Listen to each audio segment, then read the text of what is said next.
ഗാന്ധാരി വിലാപം എന്ന കാവ്യഭാഗത്തിൻ്റെ രചയിതാവ് ആരാണ്? എഴുത്തച്ഛൻ.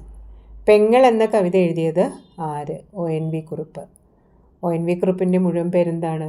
ഒറ്റപ്ലാക്കൽ നീലകണ്ഠൻ വേലുക്കുറുപ്പ്. എഴുത്തച്ഛൻ തുഞ്ചത്ത് രാമാനുജൻ എഴുത്തച്ഛൻ. കോഴി എന്ന പ്രശസ്തമായ കവിത ആരുടേതാണ്? കടമ്മനിട്ട രാമകൃഷ്ണൻ. ഉദ്ബോധനം എന്ന കവിതയുടെ കർത്താവാര്? ഉള്ളൂർ S പരമേശ്വരയ്യർ. നാടോടികളും വീട്ടുകാരും എന്ന കവിത രചിച്ചതാര്? S Joseph. വെള്ളപ്പൊക്കത്തിൽ എന്ന പ്രശസ്തമായ ചെറുകഥ എഴുതിയത് ആര്? തകഴി ശിവശങ്കരപ്പിള്ള. ഉദാത്തമായ സന്ദേശങ്ങൾ എന്ന പാഠഭാഗം ആരുടെ ആത്മകഥയിൽ നിന്നുള്ളതാണ്? Doctor APJ Abdul Kalam. വളയിട്ട കൈകൾ എന്ന ഓർമ്മക്കുറിപ്പ് ആരുടേതാണ്? MT വാസുദേവൻ നായർ. ജീവൻ്റെ വഴി എന്ന കഥയുടെ രചയിതാവ് ആരാണ്? T പത്മനാഭൻ.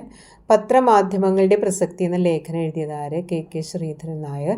വെള്ളപ്പൊക്കത്തിൽ എന്ന പാഠഭാഗം സാഹിത്യ വിഭാഗത്തിൽ ഏത് സാഹിത്യ വിഭാഗത്തിൽപ്പെടുന്ന കൃതിയാണ്? ചെറുകഥ. വളയിട്ട കൈകൾ എന്ന കൃതിയുടെ സാഹിത്യ രൂപം ഏതാണ്? ഓർമ്മക്കുറിപ്പ്. ഉദാത്തമായ സന്ദേശങ്ങൾ എന്ന പാഠഭാഗം ഏത് സാഹിത്യ വിഭാഗത്തിൽപ്പെടുന്നു? ആത്മകഥ. ഗാന്ധാരി വിലാപം എന്ന കാവ്യഭാഗത്തിൻ്റെ സാഹിത്യ രൂപം എന്ത്? കിളിപ്പാട്ട്.